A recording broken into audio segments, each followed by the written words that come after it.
Welcome back, everybody, to the Wise Take MMA DFS podcast. I am your host, L Stevo. Find me on Twitter at L_Steve_O, and I am joined by my friend Jeff, aka Wigsplitter. Find him on Twitter at JeffPO. How are you doing today, Jeff? Good, man. How about you? Not too bad, not too bad. Ready to break down some of these fights for UFC 223, Khabib versus Holloway. Great fight card. Very excited about this one. This one's got pretty much the makings of a classic. I am excited. I'm gonna jump right into it and talk about a couple of the fights that we're really looking forward to, or we're gonna try to do this free fight breakdown. And we're gonna start with Zabit Magomedsharipov versus Kyle Bochniak. Magomedsharipov is 14-1. He's 2-0 in the UFC, and he's coming off a submission of Shayman Moraes, and he's riding a 10-fight win streak. Kyle Bochniak, on the other hand, is 8-2, 2-2 in the UFC, and he's coming off a decision win off of Brandon Davis. Give me your take on this one, Wig. What do you think? Yeah, I mean, Zabit is one of those guys where he's coming out of he trains with Khabib, Magomedsharipov, and they like, for example, in America, like guys that train in wrestling or like do football camps as kids, like going to like minor league baseball. In Russia, these guys train in mixed martial arts. I mean, they start out, I think, in like karate, and then they move on to sambo, and then all these combative sports, and then they do wrestling for fun, which is crazy if you think about it, right? Yeah. I mean, there's videos of these guys like wrestling as kids. They're wrestling bears. Like, I mean, people in America would be like, "That's child abuse. You can't do that. You're going to kill your kid." Right? Yes. Nowadays, pretty much you sneeze funny and then somebody's offended. So it's kind of a different upbringing than here in the States. But yeah, that's why I can't eat Brussels sprouts anymore. Yeah, whole different subject, though. Whole different subject. Yes, absolutely. But, yeah, no, I mean, I'm lucky I grew up with wrestling and a martial arts background. It's fun. Not only that, it teaches you to be tough. So, I mean, the Russian upbringing really isn't that bad if you think about it. But I digress. Yeah, I mean, but you know what I mean, though? These guys, like, they're training in combative sports because that's their way out. Like, kids here, they're training in baseball, soccer, golf, they go into the Air Force. Yeah. And over there, like, their way of getting out is fighting. And that's what they have to do. I mean, if that's their ability, that's their skill set. And Zabit is one of those guys that the UFC is trying to groom. They're trying to bring up. And I think this fight particularly they're hoping that Zabit basically runs through Bochniak. I think it's one of those things where, I mean, he's such a heavy favorite for Vegas standpoint. From a Vegas standpoint, he's a -185 favorite. Bochniak is a plus 575 underdog. Now, when it comes to DFS, Magomedsharipov's salary is $9,500 and Bochniak is $6,700. Now, when you look at it from that standpoint, it's like night and day difference. It's literally top of the heap and bottom of the heap. I wouldn't say Bochniak is necessarily like he's gonna. I mean, he's probably gonna lose. The probability of it is, I mean, with Zabit's skill set, it's highly likely that he's going to run through him, just because of how aggressive he is with his striking. Like, his clinch game is ridiculous. If you look at Bochniak, his last fight, you brought it up against Brandon Davis. I mean, it was a decision win against a guy who wanted to strike, and Bochniak literally played the point game and knew that he didn't necessarily have to engage as strongly. So he literally stayed back, did the ones and twos. Didn't necessarily get too involved, but he did enough. Now against a guy like Zabit, he can't sit back and wait. He's not going to be able to pot shot. He's not going to be able to, pick and choose his shots. Zabit's going to be coming at him, and it's a totally different fight than Brandon Davis, and definitely it's going to be a challenge for Bochniak. But I mean, he does have power in his right hand, and both these guys, last time I checked, they're both human, and people can get knocked out. So I mean, is it possible Bochniak shocks the world? Highly, highly unlikely. Probable, sure. I mean, even if I remember it was a movie, somebody said, I remember a guy asked a girl in a movie, he said, do I have a chance? And she goes, 1 in a million. He goes, so I have a chance. Yes. Right? So you're saying there's a chance. Saying there's a chance, right? That's what I'm saying. It's like it's not impossible, but it's highly unlikely. The odds are stacked against them. So, of course, I think Zabit's definitely going to win this fight, and Bochniak is probably going to be a formidable opponent. I don't think it's going to be as easy of a run through as people are going to think it is, but yeah, man, it's a good fight to start the card off, and I think what they're going to do is, if Zabit runs through him, they'll probably want to replay this on FS1 to give him a little more exposure, but at the same time, they probably want to hold off and try to get some more of those Fight Pass prelim subscriptions up. Yeah, no, absolutely. No, it's a great fight. It's a good test for both of them, actually, because Bochniak beats Magomed Sharipov, then you know that maybe there's something there. And if not, well, then, the UFC has another rising star very quickly because, Right. Bochniak's like middle of the heap right now. You know what I mean? So you've already got your gatekeeper kind of test for Magomed Sharipov. So, yeah, awesome. I mean, I'm looking forward to this one as well. Totally agree with that. I mean, I wouldn't necessarily call him a gatekeeper, but I mean, he's solid enough to where he can put up a fight to where he's not going to go in there like and who was it? Remember, I called it their retirement fight a couple weeks ago. uh Dang it, it's right on the tip of my tongue too, and he got ran through. I mean, it was horrible.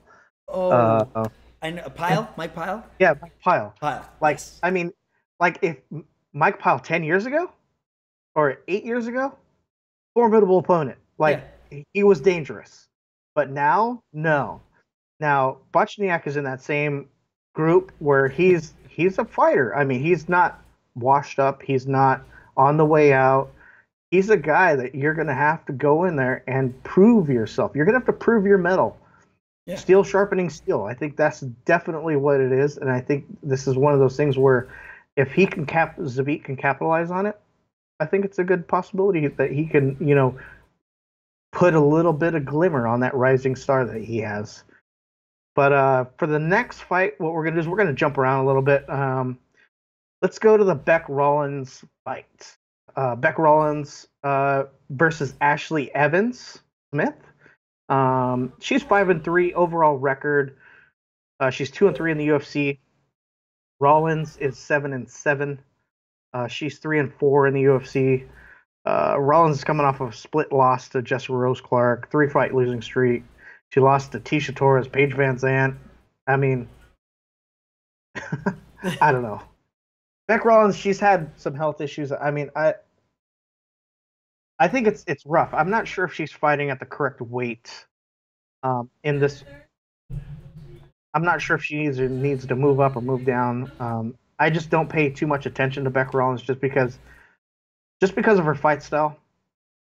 She comes in and she likes to brawl, but it's not like she's like a dangerous brawler. So she's just sort of, Yeah. And this is one of those fights where, like, a lot of people are probably going to go make their sandwich or go grab that plate of nachos that they have sitting on the table. Maybe go get a couple slices of pizza. That's probably what they're going to do. But Beck Rollins, her salary on DraftKings is $7,400 plus 175 underdog. Smith's salary $8,800 minus 210 favorite. Definitely Evan Smith is probably going to have the grappling advantage. Rollins, if she can turn it into a dirty, nasty, stand and trade fight, maybe she can eke out a decision. But I don't know. So I'm you're not. I'm sorry, you're looking at Ashley Evans Smith probably to come home with the W on that one. Yeah, I think it's probably going to be ugly. I think this is going to be one of those fights where I don't necessarily think it's going to surprise people how this fight plays out, but I think it's going to be an ugly, like almost like a tug of war type Okay. fight where it's Beck Rollins is going to try her darndest to try to just bludgeon as much as she can Ashley Evans Smith. I think Ashley Evans Smith will probably trade back and forth a little bit. If she eats a couple shots, she's probably going to want to go shoot for a takedown and work her where she has the advantage. Um, but yeah, I mean, it's one of those fights where you just sort of like have to scratch your head and say, man, okay, which one's going to float to the top? Yeah. I mean, it's not necessarily. Yeah, this one's a pick 'em for me. If you had to go and pick one off the top of your head, which one would you probably go with? Probably just I'm leaning heavy at Evan Smith. okay. Uh, All right. even from an underdog standpoint, I mean, I couldn't give merit like how I gave merit to Bochniak. Yeah. Like I could see like maybe her pulling off a decision win, but from a DFS standpoint, I don't see her scoring well. So let's say she does pull off a win, maybe it's a 65 point final, where she has a final score of 65 fantasy points. But I think Evans Smith might get a second round. Maybe if she's able to, take her down the second round, possibly get a second round submission. But I Okay. don't know.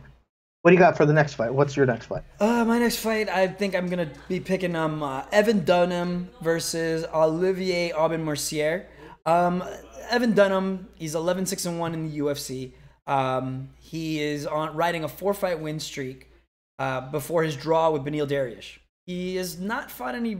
He's never beaten any big notables, but he's lost to big notable names such as Edson Barboza, Donald Cerrone, Rafael dos Anjos. He's an Extreme Couture fighter. I mean, so he comes from a decent pedigree, I feel, Evan Dunham. I mean, his skills aren't bad. Like I said, he's a veteran. He's been here. He's been there a while. He can take a pounding.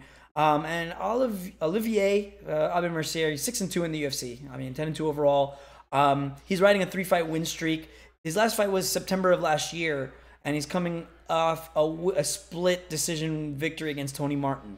He's a TriStar gym fighter, notable. I guess that's George St. Pierre's gym. So you can kind of tell. I mean, if the French name wasn't clue enough, already that Firs Zahabi probably has a hand in it. He's a solid trainer, and I'd give him more props than I would currently to Jackson Winklejohn, which is like the running joke on this show because I mean, Man.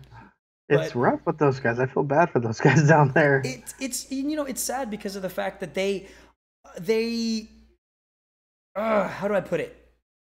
They just they were at the top of the world for a minute. Yeah, they were the team to beat for a while. And then the funny thing is, TriStar is a very similar gym, but with way more consistent results. And that's why I bring up these gyms. Extreme Couture is middle of the road, one of those things where it's like, it again, also something that used to have pedigree, a big, you heard of his Extreme Couture. I mean, you had Randy Couture there training some killers that were usually some grappler wrestler types with some heavy punching power, or, usually he kind of brings them in, grooms them a little bit, and then unleashes them on the UFC. I mean, but a lot of those guys are finding it harder and harder to make it to the UFC because of the fact that the name's lost its luster. Usually now you got to really fight your way in on the regional circuit. Before, they would almost get, right. I mean, when I remember back in the day, they would get pushed almost right into the UFC and then, let the chips fall where they may.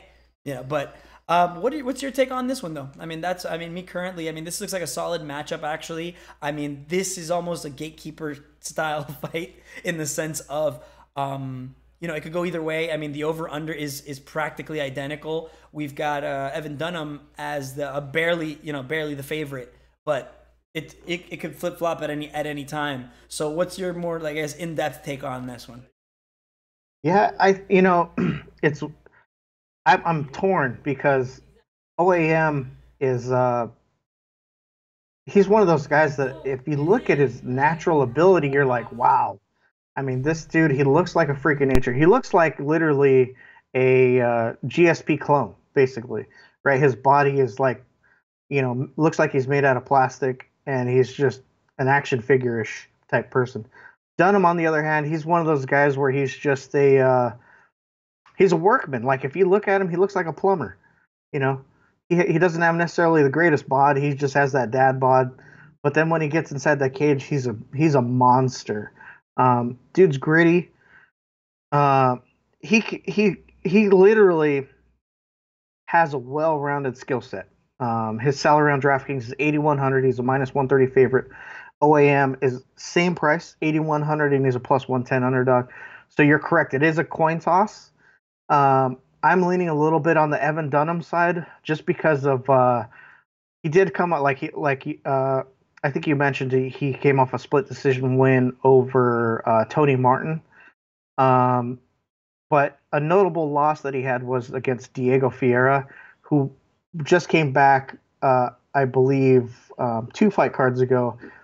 And he was the one I told you about that he won his case after a year and a half of fighting USADA, where it was technically a tainted supplement that his so-called friend, who wasn't really his friend, said, "Hey, bro, do me a solid. Can you rep this stuff?" And then turned out to be that it was, it was tainted with illegal stuff.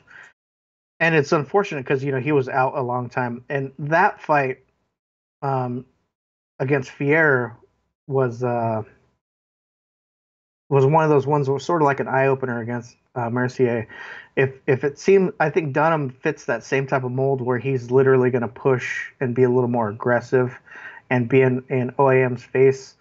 I think this is going to be one of those fights that a lot of people are. It's going to fly under the radar initially by name, but when the common or the casual fan sees this fight, they're going to be extremely surprised. But first look, Um,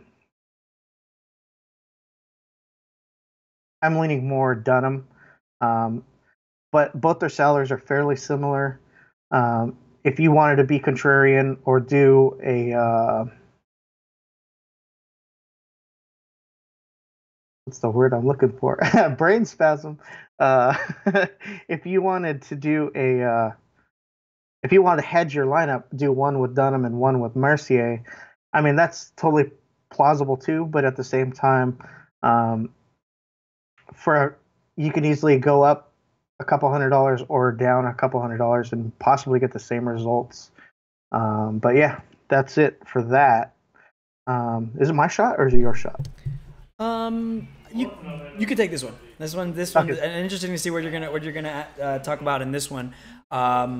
Go for it. I think you said something with the ladies. Yeah, Carolina Kovacevic. She's uh she's she's what dreams are made of. If you follow her on Instagram, oh my lord. Um, she's going up against Felice Herrig, who I think is fairly attractive as well. Um, but Carolina Kovacevic is ranked number 4 in the world. Felice Herrig is number 8. She's Kovacevic's salary is 9,000. She's a minus 190 favorite. Herrig's salary is 7,200 plus 165 underdog. Uh, it's if you look at Kovacevic's fights, she gets hit. She gets hit in the face, and she wears it well. For some odd reason, she doesn't seem to show damage. Like you see a lot of these people get hit and their eyes swell up or they get red. I don't know if she's slipping the punches or if they're just not connect. Like her movement is just enough to where they're not connecting as straight. But she has the striking advantage in this fight. Herrig is more of a grappler. Um, she has a solid uh, Grappling game as well yeah, no, as I was trying to think of the I'm trying to think of the chest to belly takedown, double Oh, leg, belly single to belly. belly to belly. Yeah, I know what you're talking about. Is it the kind of now you got me brain farting. yeah, Anywho, I know. It's like, long story short, we've got. I mean, this one is also one but of yeah, those not so much of a pick'em, but an interesting fight to see because Felice Herrig. I mean, she's 5-1.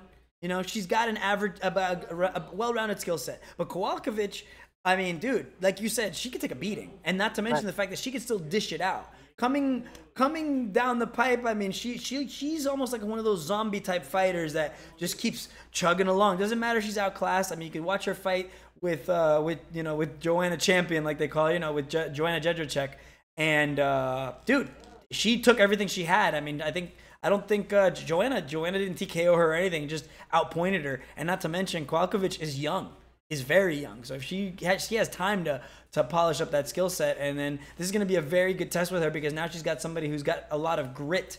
A lot of somebody who's going for, also somebody who's not really going to quit anytime soon in this fight. So it's going to be something. Yes, my daughter's actually a big fan of the female fights, so she's yes, hi mama, yes, absolutely. That's she's giving her own opinion about that. Exactly what she said. Yeah, she wanted to put in her 2 cents. But yeah, I think it's actually gonna be one to watch. Like I said, this one's not gonna go. This one may not go as planned. I mean, but who you got coming out on top? I mean, the odds say Carolina, but right. But not by much. Again, another pick 'em. I mean, we're picking some good fights this week in the sense that it's right down the middle, so it's a good one to talk about because there's a lot to discuss when these fighters' skill sets, and that's really important. Yeah, and see what concerns me about Kowalkiewicz is that her 2 losses came from Claudia Gadelha and Joanna Jedrzejczyk, right? Yeah. Now, Gadelha manhandled her, like took her down and just like brutalized her, right? I mean, it was one of those things where she definitely needs to shore up her grappling game. And that's right in Herrig's wheelhouse. That is where that's her strength. When she gets on top, like her top control it's hard for people to get out. Like they struggle to get up, they struggle to get back to their, especially when she's on point. And it seems like she's turned the corner in her mentality, in the way she's focusing on the way she's preparing fights, and her preparation for her actual fights. She's not going in and she's trying not to take as much damage. She's trying to understand that, this fight isn't necessarily a marathon. It's not necessarily a sprint. It's more of a marathon. So she's understanding that aspect of the game, that even though you string 4 or 5 good wins, it doesn't necessarily catapult you to the top. You have to trudge your way through, unless you're Paige Van Zandt and you're the baby of the UFC, or the Sage North. Yes. Yeah, the media darlings, where like you're people are like, oh yeah, we'll give you a shot. No, don't worry about it. Okay, yeah, you lost. Who cares? Yeah. Man, that's not how it works in the fight game, and I'm kind of glad for that, to be honest. On a side note, it sucks that the media darlings can't back it up, or they have a very slow grind to the top because they're not really improving in that sense. Paige Van Zandt is a notable. Don't get me wrong, tough fighter. She'd probably beat me up, but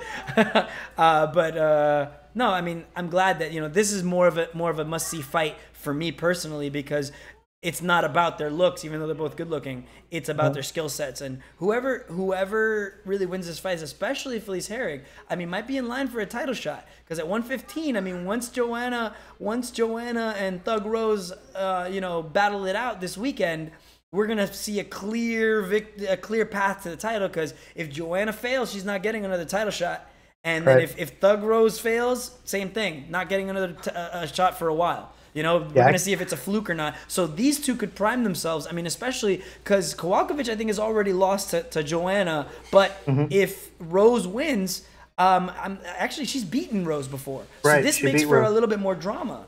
However, Felice Herrig's never been at the top of the mountain, so it could be also if she wins. I mean, she's primed for a title shot because everybody else in the top 4, top 5, they've already been run through by Joanna. But I mean, if it really just depends what happens this weekend. But whoever wins this fight is gonna need to go and make a statement so that they can prime themselves to get to the top of the ladder, top of the rankings. And frankly, it favors Felice to win this fight for her because she could make a statement. Somebody new up there, somebody they might even be able to market. You know what I mean, for a decent fight, regardless of who wins. But she needs to win the fight. So that, like you said, that her gritty kind of style or her skill set may actually prove very good against Kowalkiewicz' own. And at that point, setting up a whole new chain of rankings. I mean, they can't deny her at this point if she wins. However, if Carolina wins, then she's kind of in a holding pattern until there's a new champion or something. And that's one of the nice parts about the DFS standpoint is Herrig's salary is only $7,200. I mean, you could fit a lot in with that just starting there. At $7,200, you could fit a lot in. And Kowalkiewicz' salary $9,000. Like, if it goes to decision, she better have 120 significant strikes in order to pay off that $9,000 salary. That is crazy. Yes, and Herrig isn't necessarily let's say she gets hit 40, 50 times. She's not going to stand there and take another 60 hits. She's going to want to take her down and go for the, into her wheelhouse, where she's going to be able to grind and empty Carolina's gas tank and push her to that other level and see if she has it in her to be able to fight out of that. So I think this is a really interesting fight. I mean, but Herrig's salary is very intriguing to me. I'm leaning pre everything. I think Carolina might pull off the victory. I don't think she finishes her though. I do think it goes to decision. I agree. And if it does go to decision, and if Herrig is able to pull off multiple takedowns and control, use the top control, she could squeak out a decision. And at 7,200, that's definitely going to help you in your lineup.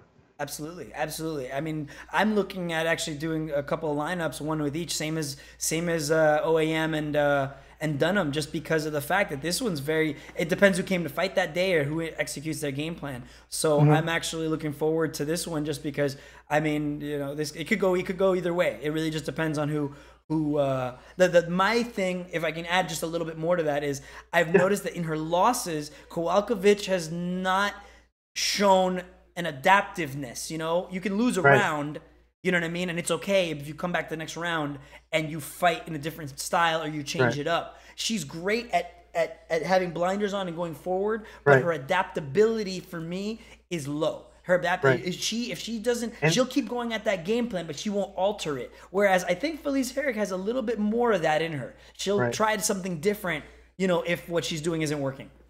And to add to that, what worries me, and I think we've discussed this multiple times about other fighters, and it's their corner. Oh yeah. If their corner isn't visualized, if they're not visualizing the fight, okay. So if you go into a fight, you visualize the outcome, right? You always visualize yourself winning, no matter what. You always visualize yourself as winning, coming out in a positive outcome, right? So as you're progressing and you say, okay, first round, this is what's going on. I'm filling out period, blah blah blah. Ones, twos, really light striking, possibly shoot for a takedown, something, right? Whatever their game plan is. I don't think they're adapting, like you said, to what the opponent is doing.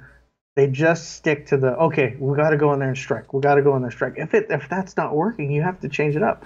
And exactly with these guys that, let's say they're grappling heavy, and let's say they want to try to get those early takedowns, but a guy that has maybe a little bit above average takedown defense. So then they get stuffed on that first, second takedown, and then they don't try any takedowns later on, even though their gas tank or their ability to fight through is there. They abandon that part of their game, and then they end up getting into a stand-up fight, and then they end up losing the decision because they're not adapting, like you said.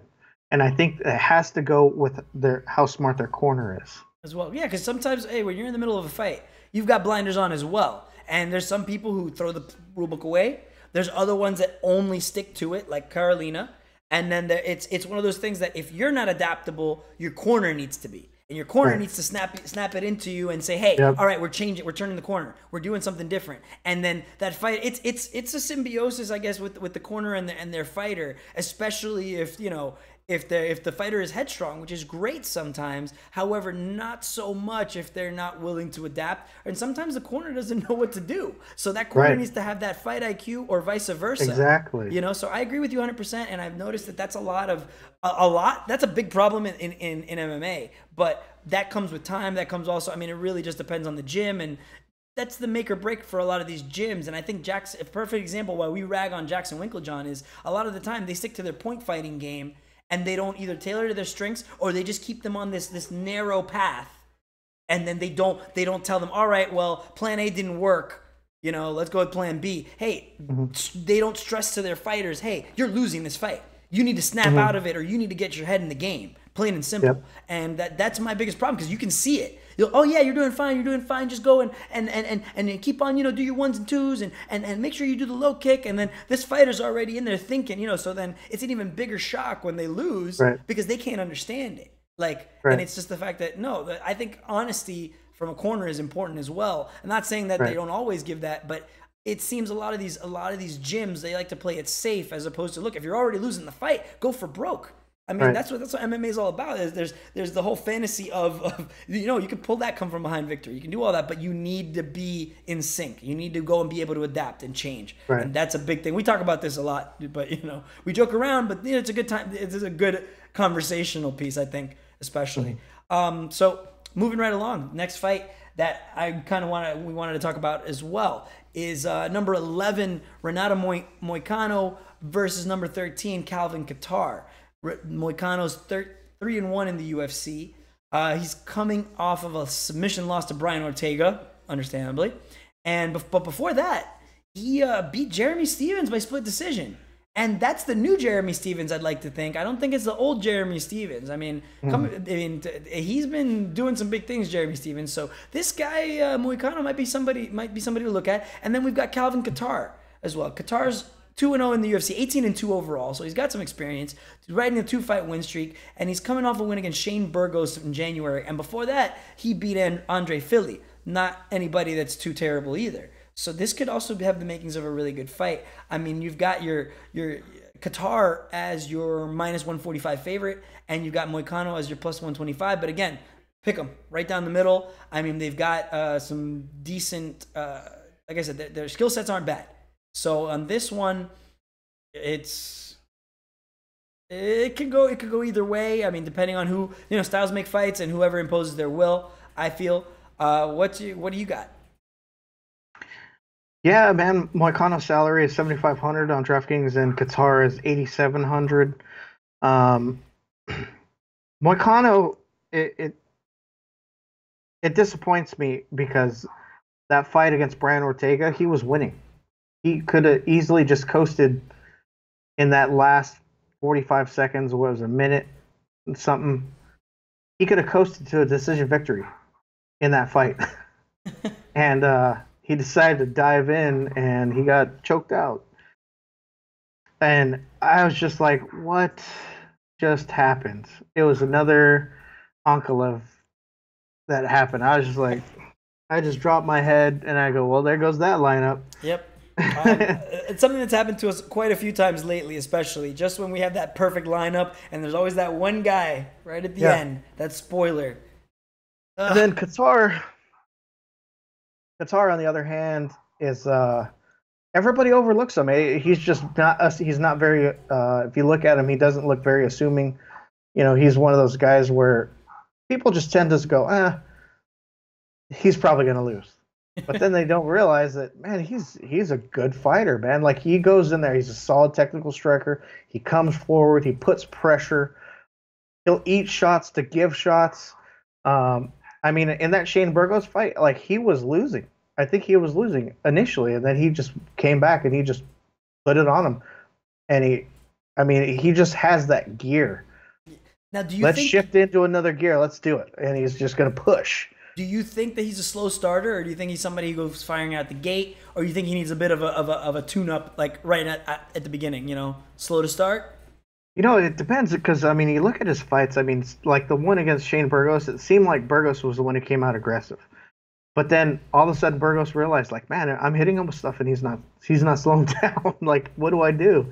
And I don't know if that's like part of his strategy, like, I just scare the crap out of people. Like, go ahead, hit me with what you got, and I'm gonna eat it, and then I'm gonna give it back to you. But that's terrifying So, if you think about it. Because oh yeah, I know if I hit somebody with my hardest punch, and they just sort of like looked at me like, is that all you got? I'd be like, okay, here yeah, we go. This is gonna be a long night. But yeah, I mean, this is one of those fights where another one of these fights where I think the casual fan is gonna be like, Moicano Qatar, like, really? But this fight has fireworks written all over it, and the only thing that scares me about Moicano is just his fight IQ. Like, I mean, why would you why would you want to dive in on somebody who's one of the like arguably one of the most dangerous submission artists in MMA right now, and Brian Ortega? Like, why would you want to do that? Like, let me give you my neck. Why? It's like, are you kidding me? And if you look at that fight against Jeremy Stevens, like, I mean, he looked good, and he looked good in the first two and a third rounds against Ortega too. I mean, he ate some shots in the first round. I think he broke his nose. Ortega broke Moicano's nose, and he fought through it. And the other thing that sort of like Moicano does, what he does is like as when he throws his punches, as he's throwing, they start getting more wilder, like they start getting wider. yeah. And it's funny because he's a grappler by trade. I think he has a black belt in jiu-jitsu. So I mean, when you want to stand and bang, I mean, that's cool. I mean, reckless abandon, that's all fun. But I mean, this fight is one of those ones where I'm just like, wow, like I could go either way. But I'm leaning a little more towards Qatar just because of I think he just has that little bit of craziness in him that's going to have him push through some of the adversity that Moicano might give him. And I think he definitely has a good chance of beating Moicano. But like you said, it's pretty close to a pick 'em. And I think the odds when they started out were actually higher. I think Qatar was, I think, a 160 or 165 favorite, and I think Moicano was a 145 or 150 underdog. So it's starting to come down a little bit. And then as we get closer to the weigh-ins, sharp money usually comes in Friday evening before the fight, and then you'll see the lines start dipping or changing. If it is, most of the lines, like, I mean, they're pretty fair when as we go. That's all I got for that one. How about you? Yeah, no, I'm with you. I mean, Moicano is a threat nonetheless. I mean, I know we're saying that, but it's like, this is one of those fights that, hey, it depends, again, from the beginning, like I said, it's whoever imposes their will. Now, if Qatar's slow to start, that could be bad for him because of the fact that Moicano's going to keep it on him. He's going to go and he's going to coast to that same decision victory. Hopefully he'll have learned, because, I mean, after losing that, I mean, look at where Brian Ortega is now. Yep. 2 fights, he's literally a fight away from being in a title shot. And that's simply because of the fact that a better offer appeared to Dana. Now, what people don't know is, if you haven't heard already, obviously, Khabib and Tony Ferguson got canceled because Ferguson got hurt during a media outing or something, which is just absolutely ridiculous. I mean, but one of the people that the UFC reached out to that accepted the fight was Brian Ortega. Yep. So now, let's say in a parallel universe where Moicano beat Ortega that fight, we might have actually seen Moicano versus Edgar, and if he would have put the same kind of pounding on Edgar that Ortega did, that could have been almost a direct line to a title shot. So right. I mean, I know it sounds it's fantasy, but it's all hypothetical. Yeah, it's hypothetical, but it goes to show, I mean, that this guy, if he was able to hang and he was beating Ortega, who now people are seeing as one of the best in the world at featherweight, I mean, how far removed is he? So that's why you can't really sleep on him either. So right. I'm with you. I think Qatar's got he's a solid fighter, got a good skill set, but it really just depends if he came to fight. If he's slow to start, somebody like Moicano, after taking a loss to that guy, to Ortega, he's not going to want to let another one get away from him. which is why I think he's going to come out very intense and he's going to come out a lot more focused. So Qatar can't afford too many mistakes. This one's a pick 'em, and like you said, the odds are changing either way. So that's all I got. I'm with you on there. I think Qatar maybe just barely has the edge, but anything can happen. You want to lead us into the next one? Yeah, man. The last fight we're going to go over for UFC 223 is number 2 ranked in the world, Khabib Nurmagomedov, 25-0, 9,100 salary, minus 255 favorite, going up against the blessed one, the champ, Mr. Max Holloway, 19-3 in the UFC, 19-3 overall record, 7,100 salary, plus 235 underdog. Now, this, my friend, is talking about putting, as our friend Mr. Cash and DFS says, you got to put your balls on the table, and he proved that he's putting his balls on the table, and he's stepping in against literally the most dangerous guy in this weight division. Nobody wants to fight this guy. With good reason. And with good reason. I mean, Ferguson definitely wanted to, but at the same time, fate had stepped in and said, yeah, it's not going to happen. So, Max Holloway's 15-3 in the UFC. He's taking this fight, like I said, on 6 days' notice, coming off an injury that had him pull out of a fight, I believe it was a little over a month ago. Like maybe it was a month and a half ago. Now, Khabib is, he's 9-0 in the UFC. He's beat a lot of people. And not just beat them. Let's I gotta stop you for a minute. Not just beat them. Yeah, mauled them. Absolutely wrecked them. It's not even the top contenders. Listen, just because I'm so sorry I had to interrupt you, but just to illuminate what people don't know, it's the fact that this guy has made beating top level contenders look like a joke. It made it look easy. You don't take a top 5 guy, beat him half to death, and then tell him, hey, listen, could you please tap? Please, I deserve a title shot. I want my title shot. I want my while he's in the ring, while looking at Dana White. You don't do that to a top level fighter without being something insane. This is crazy. Mm-hmm. But that's why I had to get in there, because I even told you it's a monster. We talked about this earlier today, so I can't wait. Please continue, but it's just the gravity of Max's situation is serious. Like I'm telling you, like I was saying, like he literally put his balls on the table and said, "Look, nobody wants to fight you other than Brian Ortega. I will do it." Right now, the kid is like, if there's anybody who can upset, like who has the ability or the fortitude to be able to upset Khabib, I think it's Max. 100% agree. 100% agree. Can he do it on 6 days' notice? Can he make weight?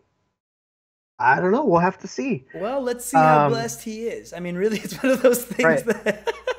I read somewhere, and like I said, I can't guarantee exactly what his weight was, but I think when he left Hawaii, he was walking around at 180, 181. That's funny. Don't quote. I read it somewhere. I'm not sure if I read that number correctly. The funny thing is, that's a lot of weight to cut to get down to 55. And you're being nice about it, because I've actually read something similar, and what I read from some of the pundits, he started out his cut at 185. That is a 30-pound weight difference in 6 days, and that is no joke. He's a middleweight that fights at featherweight, just to give you an idea. So that means he normally cuts 40 pounds with time, and then now he's cutting 30 pounds with 6 days. So there's a lot of factors going on over here. Now take this into context. If he does make weight, and this fight goes into the second or the third, what's going to happen to his gas tank? Gone, because it all went out with your weight. I don't care how fast you rehydrate after that weigh-in, you're not going to be able to get all that stuff back, and it depletes not only your body, your blood. Yeah. You're literally wiped. And he's going in there with a straight monster. Khabib is just one of those guys where, he literally imposes his will and just doesn't stop.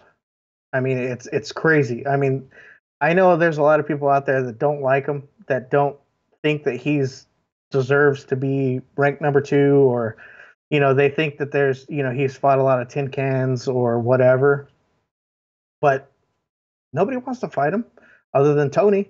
But even then, obviously the fight gods do not want that fight to happen, because this is the 4th time it's not happened, and it will never. I don't think it'll ever happen. I don't think the UFC will want to try to commission that fight ever again. Nope. I don't think it'll happen. Dana's already done with it. Dana White already said, I'm never gonna try to book this again. This has already been too long. I mean, essentially, the 155-pound division has been held in a holding pattern. Thank you, Conor McGregor. And then on top of that, with these injuries, I mean, look, everybody wants to know who the man is, pretty much. Right. And I was super excited about Tony versus Khabib, because they're two guys who obviously respect each other's level of skill and strength and power and everything. Like, dude, they're both very well rounded. I mean, they have their, if you had a power chart going, they have strengths in different areas, but that's what made the fight so exciting. That's what made it a must-see fight, because, I mean, forget Conor for a moment, and that's what's happening. I mean, essentially, forget Conor, because he's not here, and it's one of those things that there's a lot of trash talk going on, but nobody stepped up like Max did. You know what? For all the talk, long story short, you had Brian Ortega and Max Holloway, and still there's another 40, 50 guys, and nobody wants to fight Khabib. Yeah, I don't even want to say that dude's name anymore, because the only thing I'm gonna call him just like Khabib said, where's Burger King at? Because that's all he is at this point. I mean, he's just a fictional character, because there's no. If he was a true fighter, just like he holds a belt in one championship, he never defended that title. Yep, same thing happened in Cage Warriors. In case you want a little bit of trivia, there you go. Like, these guys don't have. He just doesn't do it, right? So it's one of those things where, like, I don't even want to say the dude's name anymore unless he gets back, unless he's actually commissioned to fight somebody. That's the only time I want to say his name. No, because it's a waste of my time. No, like, dude, I think you want to sit there and talk, run your mouth, and say, I'm the greatest. Who the fuck is this guy, right? At this point, yeah. No. At this point, he's good for sound bites. Straight up, he's good for sound bites. He's good for maybe publicity stunts, but real fighters fight. Plain and simple. I had nothing. No matter who would have won this fight, it was going to be a heck of a fight for the fans. Right. If it was Tony and Khabib, this is another fight that, look, it just shows that. Again, same thing. Here's the funny thing: is it's an equivalency game. You either get Khabib, who's the uncrowned king, because Tony's already got the belt, but he's getting stripped because that's just the way the cookie crumbles, and he's not who shall not be named. However, you've got like the whole interim belt thing. Honestly, I like the whole interim belt thing is lame. Not to cut you off, but the whole in order for this to be a true championship, their ranking system has to change, because honestly, their rankings are fabricated and they're fake and they're just horrible. Like, if you look at the heavyweight division, some of these guys that are ranked up there you're like scratching your head. Like, I understand the heavyweight division is light, and some of these divisions aren't as strong as they should be, but some of these guys do not need to be ranked, man. Like, I mean, they have to come up with a better ranking system. They have to have for it to be a real championship, I think there should be a bracket style fight for it, top to bottom. If that's the way you're going to do it, you're going to rank people. Okay, then, do it that way. And then the winner gets the belt. Instead of this, okay, you had a performance of the night, okay, you beat this guy, you were better than him tonight, so now you're the interim champ. Yeah, no, honestly, how does that make sense? Yeah. Like, so it's a fake belt. Like, so you're basically promoting fake champions. Yeah. Like I mean, Khabib, like, if he technically wins the belt, right? Like, which he will, I think he's going to push on, and I think he's going to probably defend it multiple times without being defeated. Until he gets later in the age, maybe if an injury happens, God forbid, and later on, find somebody who is a little more equal to his skill set. Yeah. But the ranking system, I think it's one of the most flawed things in the UFC right now. Oh, I But from a 100% agree. And not to mention the fact we've talked about this. I completely agree with you 100%. I think people need to fight to get to where they're at and justify it. You can't be number one having fought three guys that were never ranked, that were never even, didn't even have a freaking a fight streak going. You didn't stop any streaks. You didn't beat anybody with skill. You didn't beat all kinds of people. And that's why I respect the lightweight division. To me, is probably lightweight, featherweight, bantamweight. Those are the divisions. Even flyweight are some of the most stacked divisions because you've got guys that are well-rounded, that are killers rows. That top 10, any one of those guys on any given day could end you quickly because it's just that they're damn good. But I mean, I can digress because that's one of my sour points too, and I agree with you. But really look, and here's the cool part. Let's say Max pulls it off. Let's say Max Holloway does what, people are right now counting him out, and with good reason. Look, the man just came off of an injury. He's coming to save the card. He brings star power to the card. However, without a full training camp, I mean, mind you, we can only hope that he is as good as either he thinks he is or as good as he's shown. Now, if he can go and bounce back from all that and then still take another belt against one of the baddest dudes on the planet, it is well earned, and he deserves to be the champ just because of the fact that, he'll be able to defend those belts and he'll be a fighting champion. This dude loves to scrap in the middle of the ring. He has no problems with it. He'll go and he'll bring them on, and I find that to be so hype. I find that to be so awesome because that's the kind of warrior you want as your champions all across the road. They're the baddest men on the planet for a reason, and this is a fight between two of the baddest dudes. And sadly, it sucks that we don't get a fully healed, fully ready to go, full training camp Max Holloway. Because you know what? Even if he loses to Khabib on this one, you could certainly put an asterisk there. You can certainly go and do it because the man had the guts to go and fight somebody who people are terrified of. And you know what? What does that tell you? I wouldn't hold it against him. No, not at all. You're taking a fight on less than a week's notice to fight one of the baddest dudes that ever walked around in the cage? Yeah. Get out of here, bro. Exactly. I'm giving you more props than I'm giving you hate on it, man. I'm telling you that Max is a bad man, dude. I'm telling you. Yep, and he shows it. That's the thing. He proves it. You can talk all the talk, but when it comes time to walk the walk, nobody does it. Props to Brian Ortega for at least stepping up. I don't think Brian Ortega's there yet, for that. I mean, for a lightweight title shot, he needs to work a little bit more. But, Max has proven. Max has shown. Max on a 12-fight win streak. Let's go. He'll go and he'll fight anybody. And it's props to him. Win, lose, or draw, man. It's going to be a cool fight.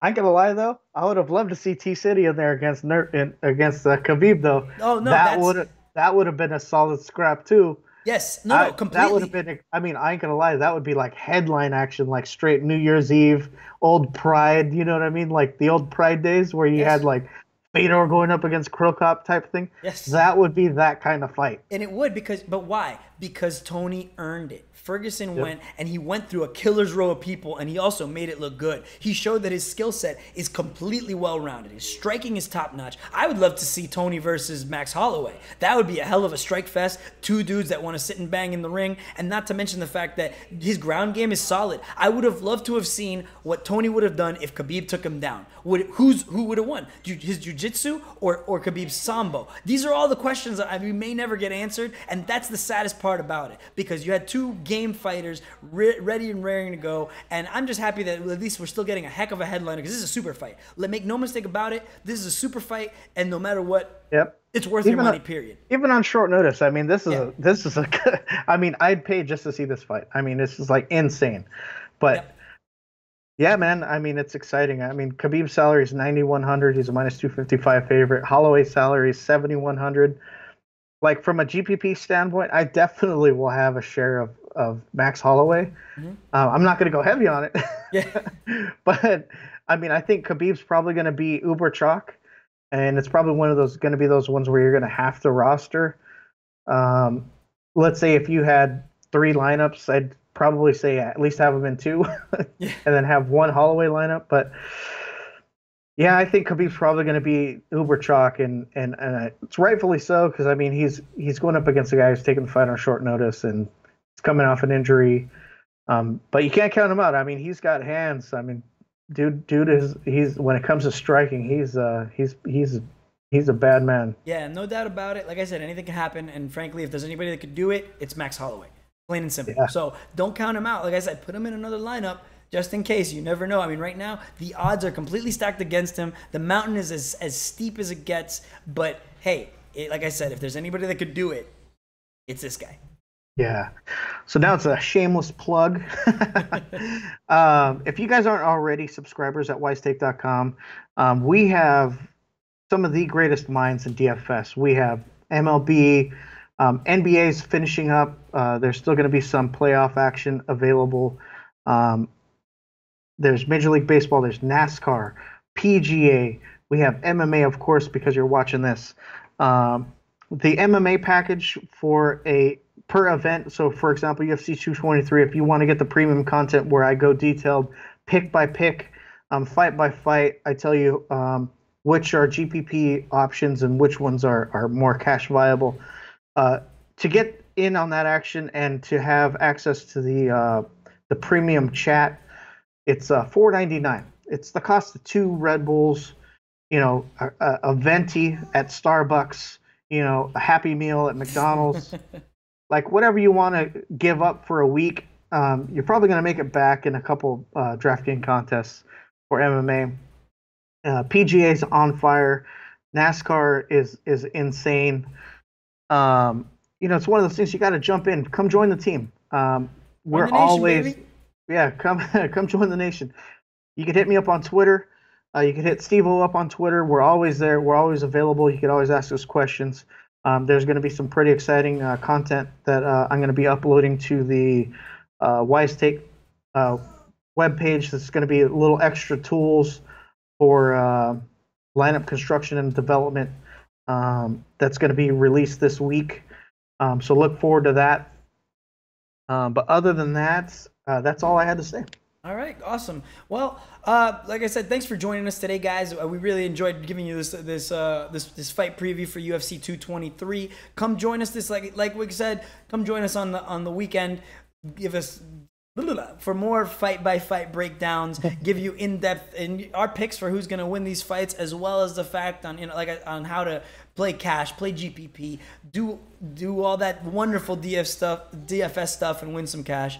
But we'd really like as well, if you want to do us that small favor, hit that like button, leave us some comments, tell us what you like, tell us what you don't like. Go on YouTube. If not, if you're watching us on Facebook, hit the like button, share it with your friends. Let us know what you think on Facebook too. If you're listening to us on Podbean or you're listening to us, on iTunes, feel free to give us a 5-star rating. Let us know what you like, please. We love to hear from everybody. Like I said, Wig said, we're always on Twitter. Hit us up. We love to chop it up with the fans as well, because we're just as big fight fans. We just get to talk about it on the website. But if anything, for my man Wigsplitter, I am El Stevo, and we will see you this weekend for UFC 223. Have fun and take care. Outro. Peace. Yeah. Oh, that's fun.